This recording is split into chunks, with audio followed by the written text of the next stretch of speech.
제목은 이리로 올라오라입니다. 요한계시록 4장 1절에서 11절까지입니다. 오늘 말씀의 제목은 이리로 올라오라. 요한계시록 4장 1절에서 11절까지 다 함께 봉독하도록 하겠습니다. 시작. 이 후에 내가 보니 하늘에 열린 문이 있는데 내가 들은가 처음에 내게 말하던 나팔 소리 같은 그 음성이 이르되 이리로 올라오라. 이 후에 마땅히 일어날 일들을 내가 내게 보이리라 하시더라. 내가 곧 성령에 감동되었더니 보라 하늘에 보좌를 베풀었고 그 보좌에 앉으신 이가 있는데 앉으시는 모양이 벽옥과 보석 같고 또 무지개가 있어 보좌에 둘렀는데 그 모양이 보석 같더라. 또 보좌에 둘러 24 보좌들이 있고 그 보좌들 위에 24 장로들이 흰옷을 입고 머리에 금관을 쓰고 앉았더라. 보좌로부터 번개와 음성과 우레소리가 나고 보좌 앞에 큰 등불 7이 있으니 이는 하나님의 7영이라. 보좌 앞에 수증과 같은 유리바다가 있고 보좌 가운데와 보좌 주위에 4생물이 있는데 앞뒤에 눈들이 가득하더라. 그 첫째 생물은 사자 같고 그 둘째 생물은 송아지 같고 그 셋째 생물은 얼굴이 사람 같고 그 넷째 생물은 날아가는 목소리 같은데 4생물은 각각 6날개를 가졌고 그 안과 주위에는 눈들이 가득하더라. 그들이 밤낮 쉬지 않고 이르기를 거룩하다 거룩하다 거룩하다 주 하나님 곧 전능하시니여 전에도 계셨고 이제도 계시고 장차 오실 이시라 하고 그 생물들이 보좌에 앉으사 세세토록 살아계시는 이에게 영광과 존귀와 감사를 돌릴 때에 24 장로들이 보좌에 앉으신 이 앞에 엎드려 세세토록 살아계신 이에게 경배하고 자기의 관을 보좌 앞에 드리며 이르되 우리 주 하나님이여 영광과 존귀와 권능을 받으시는 것이 합당하오니 주께서 만물을 지으신지라. 만물이 주의 뜻대로 있었고 또 지으심을 받아내리라. 본문 계시록 4장 1절 이하를 가지고 사람들이 어느 정도로 성경을 오해하는가 하면 휴거라고 하는 소설책 아시죠? 휴거 1992년이라는 미스터리 책을 소설가 조장호 씨가 장편 소설로 지은 책입니다. 소설의 내용은 이 휴거를 믿고 자살한 엄마를 둔 소년이 커서 경찰이 됩니다. 그리고 100명이 넘는 사람이 이 이단교회에 빠져서 서로 찌르고 죽이는 살인사건이 발생하고 이러한 사건을 파헤치는 미스터리 소설책입니다. 그러면서 이 소설책이 말하고 싶은 것은 인간의 심리를 이용한, 그러니까 종교를 가장한 사기꾼에 사람들이 어떻게 넘어가는지를 아주 실감나게 보여주고 알려줍니다. 그런데 이런 미스터리 소설에나 있을 법한 공중 들림, 공중의 들림을 받는다, 이런 주장, 휴거를 대한민국의 많은 기독교인들이 이것을 사실로 받아들이고 있다는 것입니다. 지금으로부터 30년 전 어떤 선교예요? 담이 선교회예요. 시한부 종말론 사건 아시죠? 이장림 목사 등이 1992년 10월 28일에 세계가 종말하면서 휴거가 일어나 신도들이 하늘로 들림받는 일이 일어날 것이다 라는 종말론을 주장하면서 기독교뿐만이 아니라 당시 큰 사회적 문제를 일으킨 사건입니다. 그런데 그들이 주장했던 10월 28일 밤 12시가 돼도 그때는 방송국이 다 나왔어요. 방송국이 나와서 진짜 휴거가 되는지 이렇게 중계까지 하고 있었는데 아무런 일이 일어나지 않았습니다. 근데 텔레비 보신 분 보셨죠? 근데 저는 봤습니다. 네. 근데 휴거가 일어나지 않았어요. 그러자 내 전 재산을 다 바쳤는데 네? 휴거가 안 일어나니까 진짜 나는 어떻게 됐다? 쫄딱 망하게 된 거죠. 그래서 내 돈 내놔라 내 돈 내놔라라고 울고불고 난리가 났습니다. 네? 이 휴거 사건 아시죠? 그러니까 우리나라 기독교인들이 얼마나 무식한가, 얼마나 진리를 모르는가, 진리에 대해서 얼마나 관심이 없는가, 그러나 반대로 내 복에는 얼마나 관심이 있는가, 또 얼마나 휴거에 목을 매는가, 여기에 대한 확증이기도 합니다. 이 휴거가 계시록 4장에 근거한 이야기입니다. 그런데 과연 이 휴거라는 것을 기정사실로 받아들일 수 있는 내용이 성경에 있는가? 없지 않습니까? 성경 30통 해보셨잖아요. 휴거가 없습니다. 휴거라는 것은 소설입니다. 아멘? 여러분, 낙엽이 뭡니까? 자, 제가 초겨울인데, 네. 그 단풍놀이 한 번도 안 다녔었죠? 그 떨어지는 낙엽. 안금대 일사님, 낙엽이 뭡니까? 나뭇잎이 죽어가고 있을 때 자연스럽게 드러나는 색깔입니다.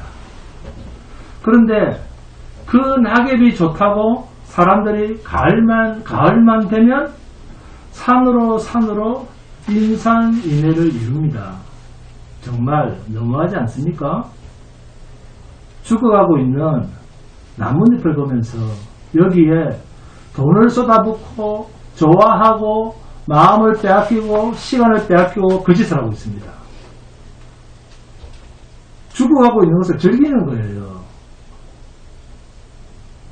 자연의 쓰러짐을 보면서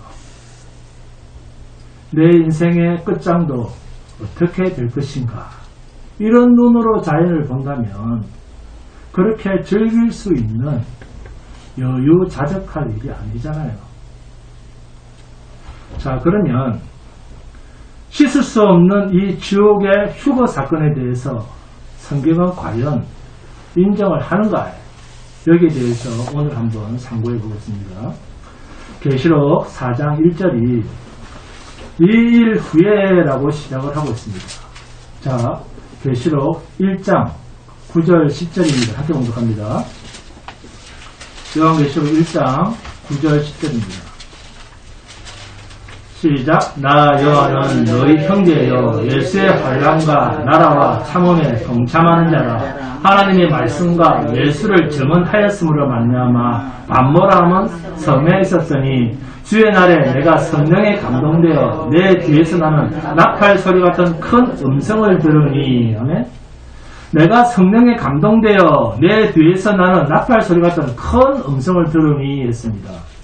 본문 1절 2절에서는 처음에 내게 말하던 나팔 소리 같은 그 음성이 이르되 이리로 올라오라. 2절은 내가 곧 성령에 감동되었더니.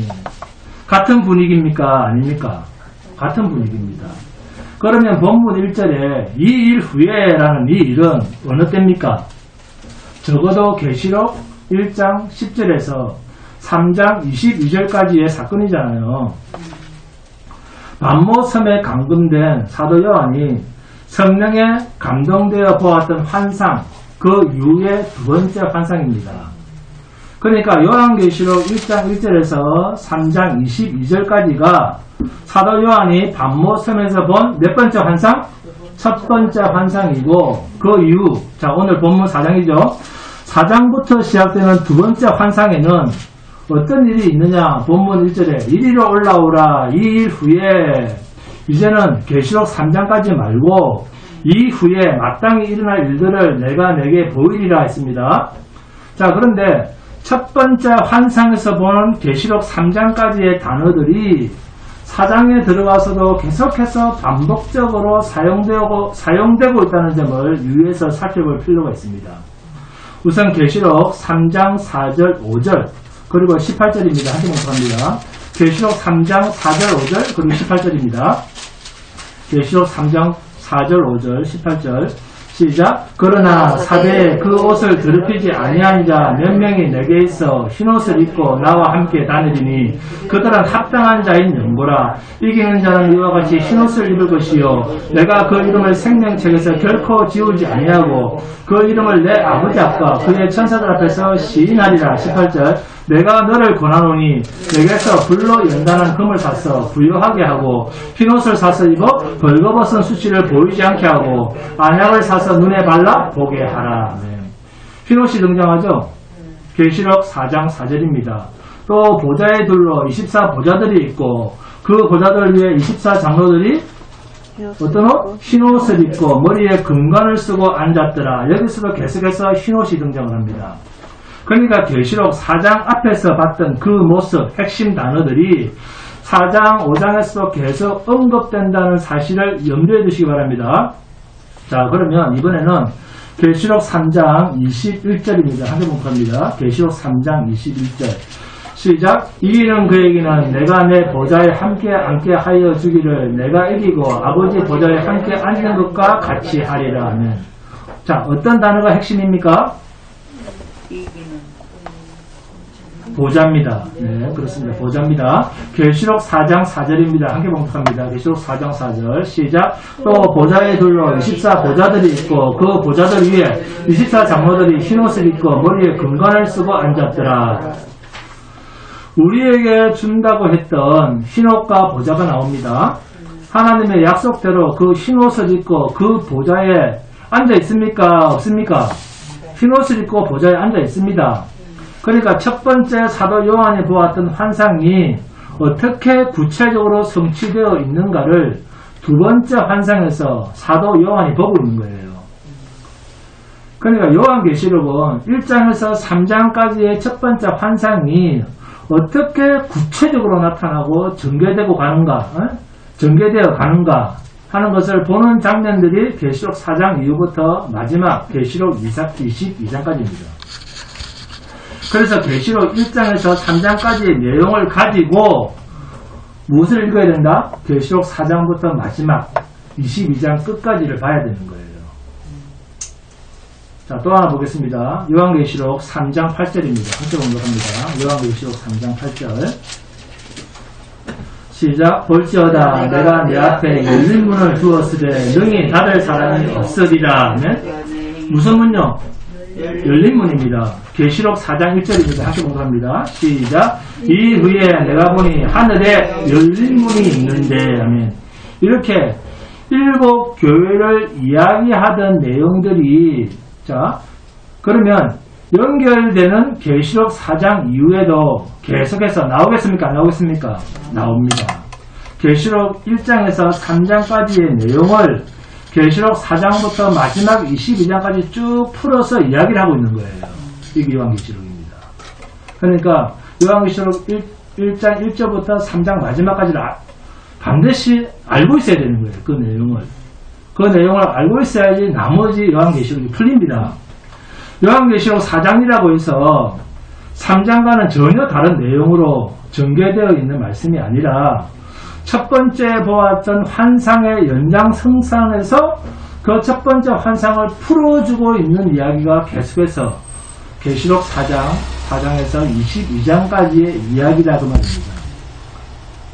그러니까 이기는 자, 주 있는 자에게 주시는 하나님의 선물과 약속의 성취가 무엇인가에 대한 이야기가 요한계시록 4장 이후부터 마지막 22장까지의 내용입니다.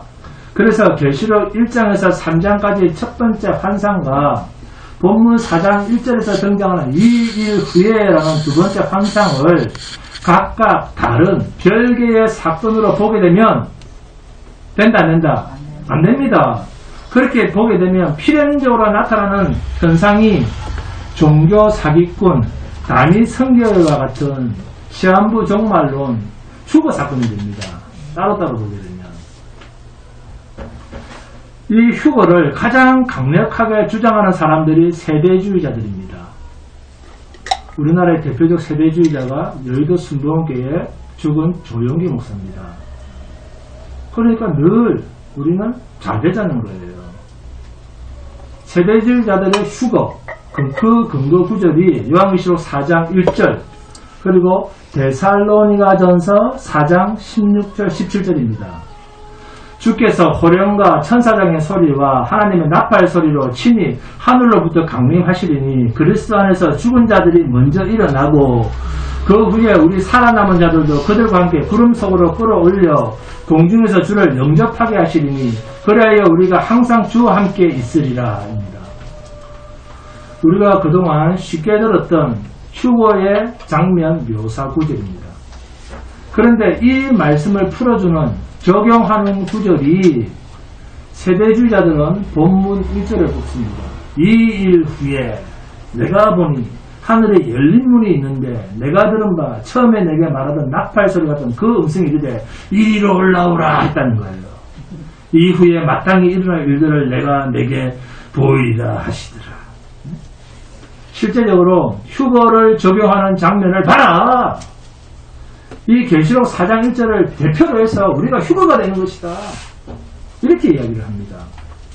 자, 그런데 이 세대주의자들이 말하는 세대가 뭐냐면 하나님의 구속 경륜에 있어서 이어지는 7기간, 즉 계시록 2장 3장은 사도시대, 4장에서 7장은 순교자 시대, 9장에서 11장은 교회의 박사들의 시대, 12장에서 14장은 처녀들의 시대, 15장에서 18장은 세상 제국과 투쟁하는 시대, 19장은 활동하던 적 그리스도가 그리스도의 재림으로 파멸되는 시대, 20장에서 22장은 천국 왕국과 몸의 부활 시대 이렇게 나옵니다. 이게 세대주의자들의 주장이에요. 그리고 계시록 4장 이후에는 요한계시록 4장 이후부터는 교회라는 말이 안 나옵니다. 교회라는 말이 나오지 않고 요한계시록 7장 4절에 이스라엘이라고 하는 말이 나타나니까 그건 불신자, 불신 이스라엘을 두고 하는 말이다 이렇게 주장을 합니다. 전부 잘못된 주장입니다. 또 하나의 특징은 성도는 고난 없이 휴거된다 이렇게 주장을 해요. 성도는 고난이 없다는 거예요. 그래서 어떻게 생각하자? 긍정적으로 생각해요. 고난 없이 휴거된다 라고 주장하는 사람들은 전부 세대주의자들입니다. 이렇게 주장을 하니까 사람들이 좋아하겠습니까? 싫어하겠습니까? 좋아하죠. 고난이 없다니까. 자기들한테는 이 육체적으로 너무 편하고 좋으니까 할렐루야 아멘 하는 거예요. 네?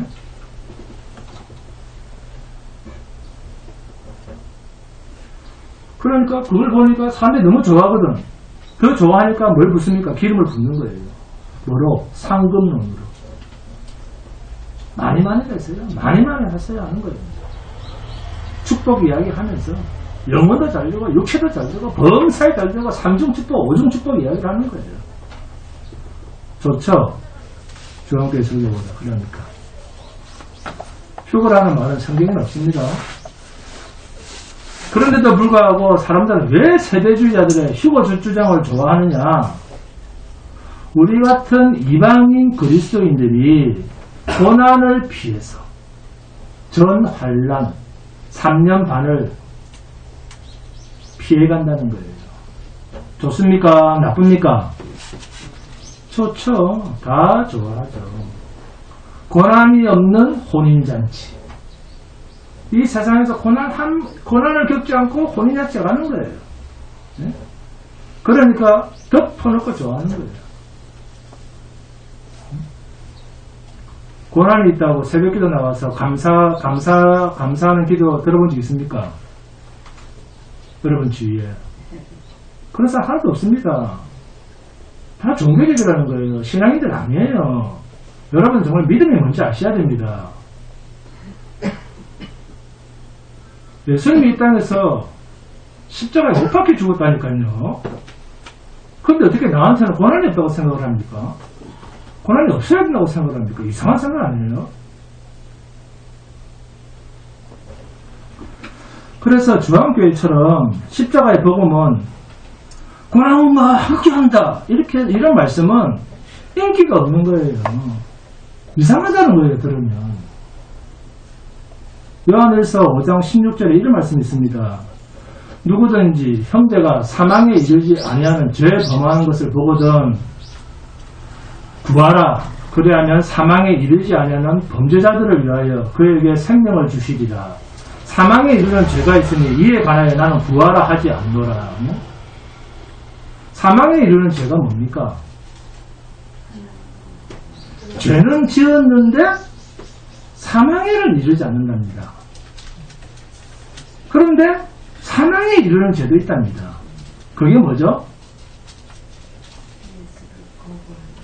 그리스도 예수 안에 있나 그리스도 예수 밖에 있나 이 차이입니다.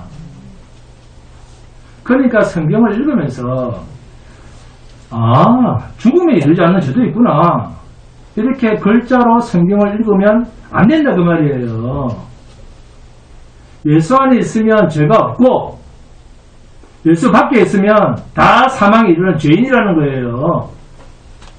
여러분 세대주의자들의 주장처럼 과연 나팔재앙, 대접재앙, 인해재앙 없이 교회는 대환란의 시기를 다 겪지 않고 이 세상에서 고통도 없이 축복만 받다가 잘 먹고 잘 살고 돈 많이 벌다가 편하게 살다가 공중의 별림을 받아 휴거를 하는가? 과연 그런지 예수님의 말씀을 통해서 확인하도록 하겠습니다. 마태복음을 봅니다. 마태복음 24장 3절에서 14절입니다.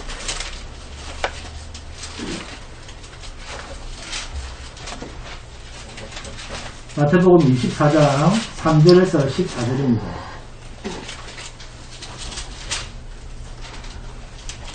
마태복음 24장 3절에서 14절입니다. 함께 공부합니다. 다 찾았습니까? 함께 공부하도록 하겠습니다. 시작. 예수께서 감람산 위에 앉으셨을 때 제자들이 조용히 와서 이르되 우리에게 이르소서 어느 때에 이런 일이 있겠사오며 또 주의 임하신가 세상 끝에는 무슨 징조가 있사오리까. 예수께서 대답하여 이르시되 너희가 사람의 미혹을 받지 않도록 주의하라. 많은 사람이 내 이름으로 와서 이르되 나는 그리스도야 하여 많은 사람을 미혹하리라. 난리와 난리 소문을 듣겠으나 너희는 상가 두려워하지 말라. 이런 일이 있어야 하되 아직 끝은 아니니라. 민족이 민족을 나라가 나라를 대적하여 일어나겠고 곳곳에 기근과 지진이 있으리니 이 모든 것은 재난의 시작이니라.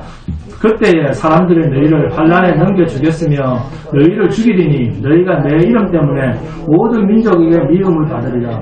그때 많은 사람이 실족하게 되어 서로 잡아주고 서로 미워하겠으며 거짓 선지자가 많이 일어나 많은 사람을 미혹하겠으며 불법이 성함으로 많은 사람의 사랑이 식어지리라. 그러나 끝까지 견디는 자는 구원을 얻으리라. 이 천국 복음이 모든 민족에게 증언되기 위하여 온 세상에 전파되리니 그제야 끝이 오리라. 아멘. 고난을 피한답니까? 못 피한답니까? 피하지 못한다. 그리고 이 고난의 천국 복음이 모든 민족에게 증언되기 위하여 온 세상에 전파되리니 그제야 끝이 오리라. 네? 이렇게 말하니까 목사님 마태복음은 유대인들에게 전하는 복음 아닙니까? 이런 사람들이 있을 수 있습니다. 그러면 모든 사람에게 전하는 복음. 자, 누가복음에서는 예수님께서 뭐라고 말씀하시는지, 자, 누가복음 21장 봅니다. 누가복음 21장 10절에서 12절, 16절에서 19절입니다. 함께 공부합니다. 누가는 이방인 출신입니다. 누가복음 21장 10절에서 12절, 16절에서 19절입니다. 누가복음 21장. 자, 10절부터 시작. 또 이르시되 민족이 민족을 나라가 나라를 대적하여 일어나겠고 곳곳에 큰 지진과 기근과 전염병이 있겠고 또 무서운 일과 하늘로부터 큰 징조들이 있으리라. 이 모든 일 전에 내 이름으로 말미암아 너희에게 손을 대어 박해하며 회당과 옥에 넘겨주며 임금들과 직군자들 앞에 끌어가려니와 심지어 부모와 형제와 친척과 벗이 너희를 넘겨주어 너희 중에 몇을 죽이게 하겠고 또 너희가 내 이름으로 말미암아 모든 사람에게 미움을 받을 것이나 18절 너희 머리털 하나도 상하지 아니하리라. 너희의 인내로 너희 영혼을 얻으리라. 고난이 피해진다고 합니까? 안 피해진다고 합니까? 고난이 피해지지 않습니다. 자, 계속해서 누가복음 21장 27절 28절입니다. 시작. 그때에 사람들이 인자가 구름을 타고 능력과 큰 영광으로 오는 것을 보리라. 이런 일이 되기를 시작하거든 일어나 머리를 들라 너희 성량이 가까웠느니라 하시더라. 아멘. 이 땅에서 주의 재림을 봅니까? 안 봅니까? 봅니다. 계속해서 누가복음 21장 34절에서 36절입니다. 시작. 너희는 스스로 조심하라. 그렇지 않으면 방탕함과 술취함과 생활이 연여로 마음이 둔하여지고 뜻밖의 그날이 덕과 같이 너희에게 임하리라. 이날은 온 지구상에 거하는 모든 사람에게 임하리라. 이러므로 너희는 장차올 이 모든 일을 능히 피하고 인자 앞에 서도록 항상 기도하며 깨어 있으라 하시더라. 추거당한다. 너 하늘로 끌어올린다. 그렇게 이야기를 합니까? 장차올 이 모든 일을 능히 피하고 인자 앞에 서도록 항상 기도하며 깨어있으라 말합니다. 죽어될 테니까 걱정하지 말고 안심하고 기다리자. 그렇게 말합니까? 아니죠. 주님의 영원한 생명의 복음은 반드시 택하심을 받은 주님의 성도들은 이 땅에서 고난을 통과하는 불 가운데서 연단한 금처럼 만드는 과정이 있다고 말씀하시지 않습니까? 불로 연단한 금을 사서 근데 이런 것은 눈에 안 보이죠. 왜? 듣기 싫으니까. 이 고난을 통과시키려고 하나님은 창세전에 우리를 예정하시고 택하시고 때를 따라 세상에 보내셨다는 것입니다. 우리를 언제 정하시고 택하셨다고요? 시간이 시작되기 전. 이걸 뭐라고 합니까? 영원입니다. 그런데 시간은 마침이 있습니다. 아침에 이 마침이 있는 이 시간을 우리는 인간은 뭐라고 부릅니까? 끝이 있는 이 시간. 이것을 뭐라고 부르죠? 우리의 지금 이 순간 이걸 뭐라고 부릅니까? 공간. 맞아요. 제가 목사랑 다른 말을 할까 이렇게 연구를 하는 것 같아요. 어떻게 하면 목사가 원하지 않는 대답을 할지 이거 연구를 해서 대답하는 것 같아요. 참 그것도 능력입니다. 이 시간을 우리는 현실이라잖아요. 이게 제가 원하는 답이었습니다. 공감이 아니고.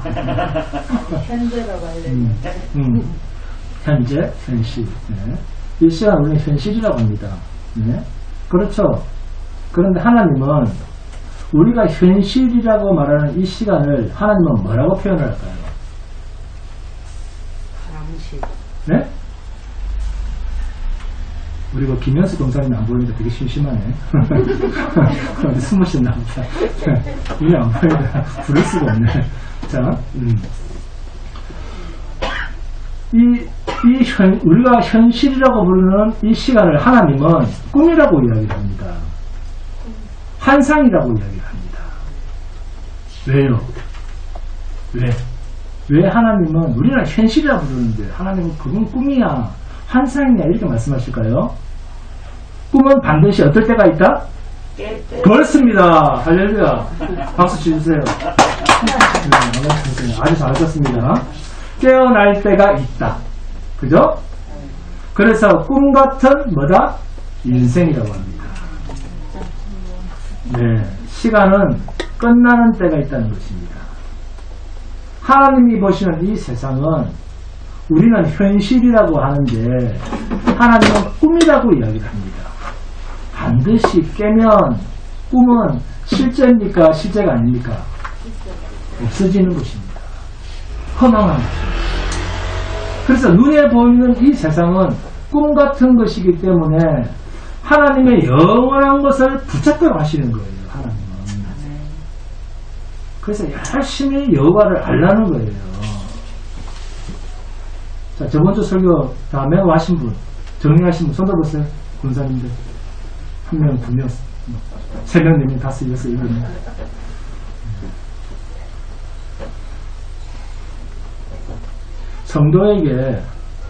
성도는 이 눈을 가져야 됩니다. 잠시 시한부 인생으로 사는 곳이 세상 아닙니까?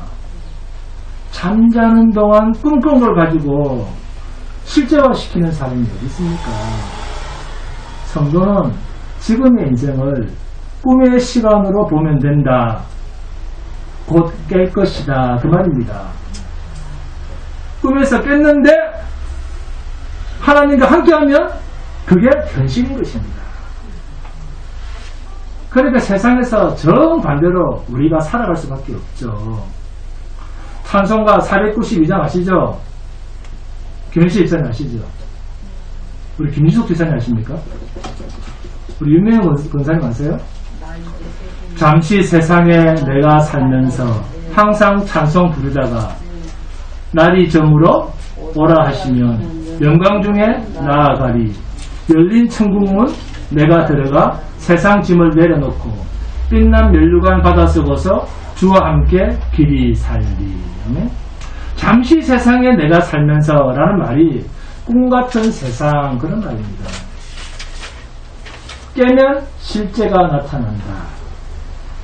꿈을 붙잡고 사는 사람이 어디 있습니까? 그래서 꿈은 허망하다고 하지 않습니까? 인간이 사는 이 현실이 하나님이 보실 때는 깨어질 꿈의 시간입니다. 이병주 성도님 아시겠습니까? 이게 성도가 깨달아야 할 계시적 지혜입니다. 그러니까 영원 속에 갇힌 짧은 시간 속으로 하나님께서 영원전에 정하신 자를 잠시 세상이라고 하는 꿈 속에 보내신 거예요. 눈으로 보이고 손으로 만져지고 경험되어져서 뭔가 좋았다고 하는데 사실 그건 꿈입니다. 그걸 현실처럼 알고 세상에 푹 빠져서 교회도 안 나고 자기 마음대로 산다는 거예요. 히브리서 11장 1절에 믿음은 바라는 것들의 실상이며 보이지 않는 것들의 증거미라고 하는데 어떻게 이 구체적인 증거들을 세상 꿈과 바꿔서 삽니까? 그런 사람을 어떻게 하나님의 백성이라고 할 수 있습니까? 냉정하게 생각합시다. 예수님은 마태복음에서도 누가복음에서도 너희들은 이 고난을 피해서 재앙을 피해서 심판을 피해서 모두 공중에 올릴 테니까 걱정하지 말고 잘 먹고 잘 살고 있어라. 그렇게 말씀하신 적이 없습니다. 제발 좀. 장차 올 이 모든 일을 능히 피하고 인자 앞에 서도록 항상 기도하며 깨어있으라. 이렇게 말씀하십니다. 계시록 7장 봅니다. 함께 봉독합니다. 계시록 7장 13절에서 17절입니다. 계시록 7장 13절에서 17절입니다.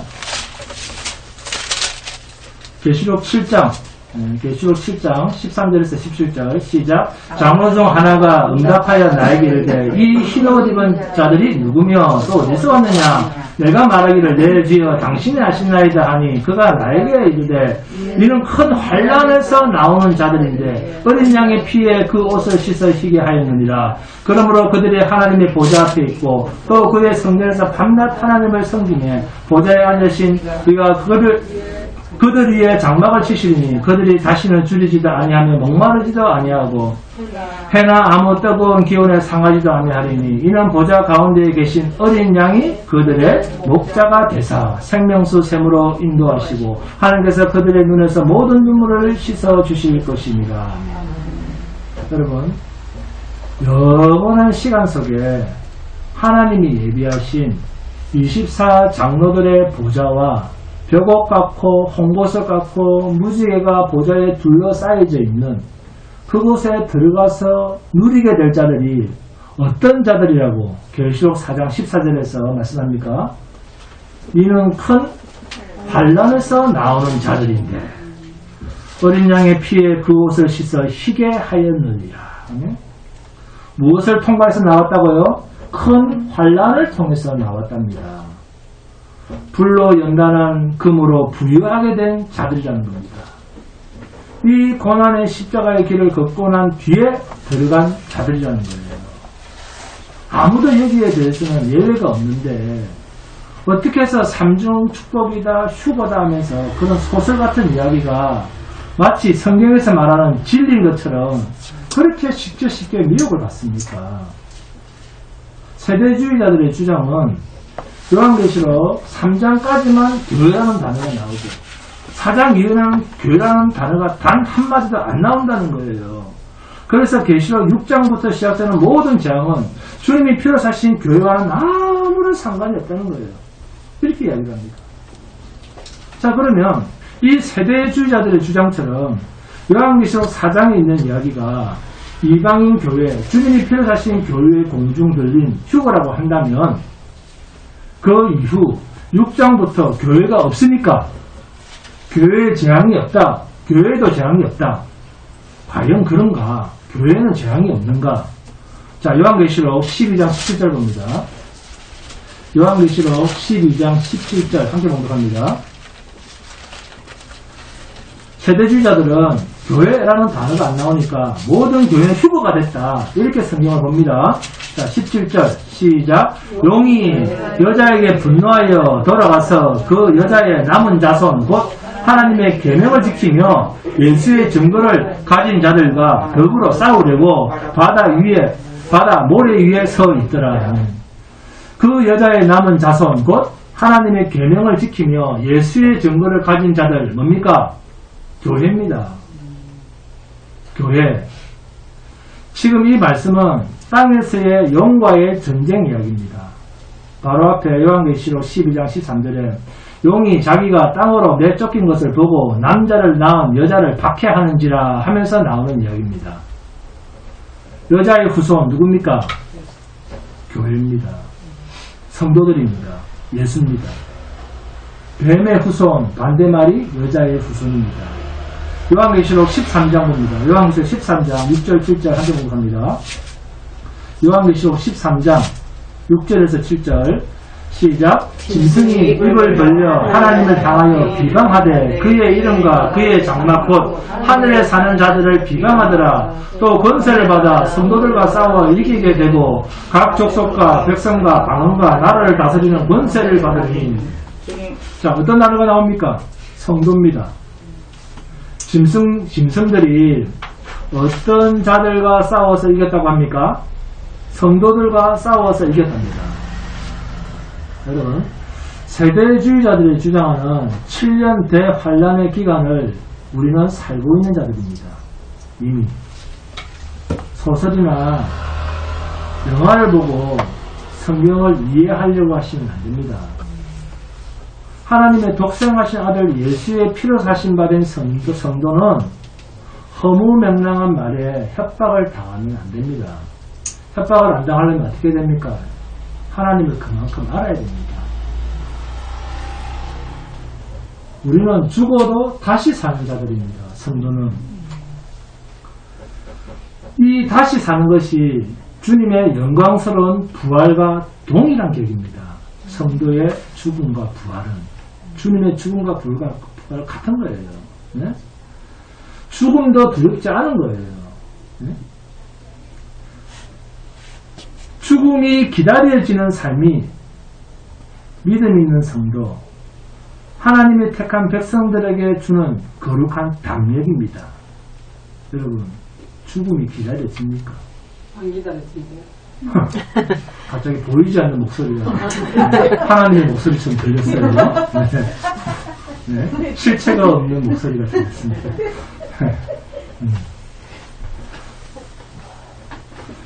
왜 하나님께서 이러한 자를 세상에 두셨는가? 우리를 연단하는 시간이라고 하지 않습니까? 불로 연단하여 하늘로부터 주신 그 생명이 완성하는 기간을 이 꿈같은 시간 속에, 그러나 세상은 현실로 보는 이 세상 속에 잠시 있다가 우리가 가는 거예요. 꿈은 길지 않습니다. 김혜실 집사님 꿈이 깁니까? 인생이 길던가요? 89세까지 사셨는데 순식간이었습니다. 귀담아 들으시기 바랍니다. 나머지 분들도. 그런데 영적인 눈이 떠졌을 때 보니까 성도는 영원 속에 있더라 그 말입니다. 잠시 동안 세상에 살면서 우리가 있는 이 시간은 고난이지만 그러나 이것도 약속된 나라를 바라보면 소망을 현실로 만드는 필요한 절대적 시간입니다. 마귀가 우리를 협박하는 그것을 현실로 보고 떨지 마세요. 현실에 너무 떨지를 마세요. 겁먹지를 마세요. 하나님께서는 하나님의 택하신 백성을 하나님 나라에 합당한 자로 만드시기 위한 수단과 방법으로 세상 임금 마귀도 우리를 하나님의 백성답게 만드는 데 필요한 도구로 수단으로 사용하신다 하는 이것까지 믿으셔야 됩니다. 하나님께서는 마귀도 사용하십니다. 우리를 강하게 하시기 위해서 그런 것들을 사용해서 우리를 연단시키신다 그 말이에요. 우리가 감당하지 못해서 벌벌 떠는 걸 보려고 그걸 즐기려고 우리를 마귀가 왕노릇하는 이 세상에 두신 것이 아닙니다. 마귀의 수없는 공격에도 우리를 하나님의 강력한 보호 아래 완성을 향해서 지금도 가고 있는 자들이 성도입니다. 만일 데살로니가전서 4장 말씀대로 공중에 들림받는 휴거가 있다고 하면 우리는 주님이 재림하실 때 우리를 먼저 이 세상을 불바다로 만들기도 전에 공중에 들려서 혼인잔치에 들어가는 그런 휴거는 있을 수 있어도 그건 세상 끝에 있을 이야기지 세대주의자들이 주장하는 것처럼 공중 재림이 따로 있고 주님의 지상 재림이 따로 있고 그리고 이방인 교회가 올라가는 것이 공중 들림이고 육적 이스라엘이 가는 나라는 마지막 심판 재앙이 다 지나고 간다. 그런 주장은 소설입니다. 소설. 지금도 우리는 마지막 재앙 속에 있습니다. 지금도 성도는 마지막 대환란 속에 있습니다. 그러나 하나님의 완전한 지키심 속에 있기 때문에 이것도 우리에게는 불로 연단한 금을 사는 과정입니다. 세대주의자들의 주장은 인해 재앙, 나팔 재앙, 대접 재앙을 피하고 싶은 마음에 하는 억지 주장입니다. 자, 그러면 하나님은 왜 사도 요한에게 휴거로 오해를 할 만한 공중 들림, 하늘에 열린 문이 있는데 이리로 올라오라 하는 이 말씀을 왜 하셨을까요? 아모스 3장 7절입니다. 함께 공독합니다. 아모스 3장 7절입니다.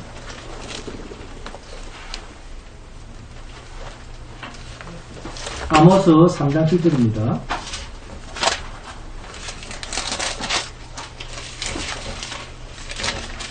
아모스 3장 7절입니다.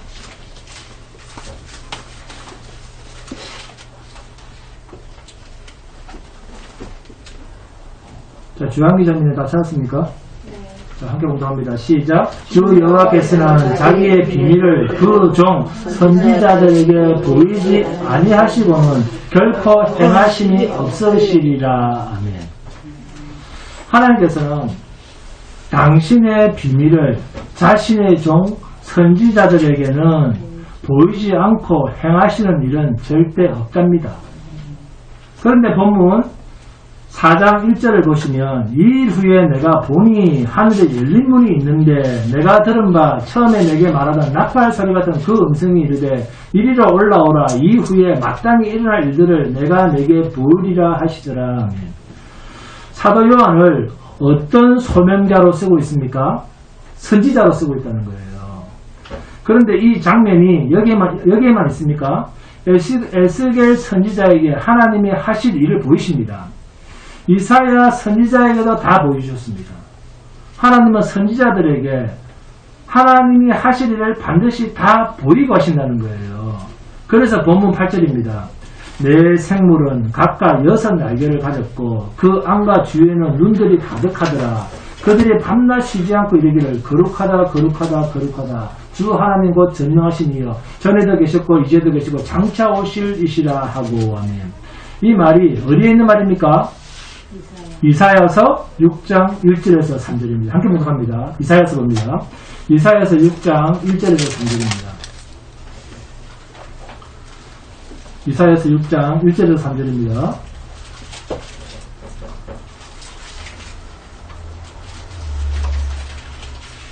여러분 잘 아시는 부분이에요. 시작. 우시야 왕이 죽던 해에 내가 본즉 주께서 높이 들린 보좌에 앉으셨는데 그의 옷자락은 성전에 가득하였고 스랍들이 모시고 섰는데 각기 6날개가 있어 그 둘로는 자기 얼굴을 가렸고 그 둘로는 자기의 발을 가렸고 그 둘로는 말며 서로 불러 이르되 거룩하다 거룩하다 거룩하다 만군의 여호와여 그의 영광이 온 땅에 충만하도다 하더라. 아멘. 여기서 계시록과 다른 말은 계시록은 내 생물이라는 말을 하고 이사야서에서는 스랍들이라고 말합니다. 사도 요한은 내 생물로 받고 내 생물이라고 받고 이사야는 스랍들이라고 표현하고 있어요. 그 외에는 표현들이 똑같습니다. 이렇게 선지자들에게 하나님은 주님이 하실 일을 미리 주님의 종들에게 구체적으로 보여주심으로 당신님이 말하실 것들을 일하실 것들을 당신의 종들에게 말하고 있을 뿐입니다. 그래서 사도 요한도 이사야 선지자처럼 거룩하신 하나님의 일하심 앞에서 죽은 자처럼 되고 사도 요한이 보고 선지자들이 봤던 것을 오늘 우리는 믿음 안에서 보고 있는 것이에요. 사도 요한이 경험한 것을 우리는 믿음 안에서 경험하고 있다는 것입니다. 우리도 옛 선지자나 사도 요한처럼 실제로 눈으로 보고 경험하고 그 나라에 올라간다 그런 말이 아닙니다. 믿음 안에서 하나님의 보좌가 무엇이며 하나님의 보좌 앞에 있는 자들이 어떻게 사는지 이것을 하늘에 직접 올라가서 본 자들과 동일한 고백으로 믿음의 고백으로 살아갈 수 있는 안전장치가 믿음이요 우리 안에 있는 성령 하나님입니다. 여러분 고난 없이 하늘로 올라간다는 휴거 이야기를 하려고 요한계시록이 있는 게 아닙니다. 신자는 이러한 대환란이 닥쳐도 이 육신이 깨어져 죽음에 이르러도 영광스러운 주님의 부활과 같은 영광스럽고 신령한 몸으로 다시 살고 하나님이 약속하신 나라로 반드시 들어갈 수밖에 없다는 것을 바위에 글을 새기듯 우리들의 마음의 신비에 새겨서 말씀하신 내용이 요한계시록입니다. 이 복음 때문에 고난의 삶에서 세상 모든 사람들은 이 우리가 현실이라고 하는 이 세상을 살면서 어떻게 느낍니까? 재앙이라고 막 저주라고 막 힘들다고 울부짖지만 그러나 신자는 그들 속에서 울부짖는 그들 속에서 재앙이라고 외치는 그들 속에서 하나님의 약속을 바라보면서 세상이 가지 않는 반대의 길, 구별된 길로 나그네 삶을 살면서도 소망의 기쁨으로 하나님을 찬송하며 살아갈 수 있는 것입니다. 이 신앙의 여유를 진리 안에서 누리시기를 우리 주 예수 그리스도 이름으로 기도드립니다.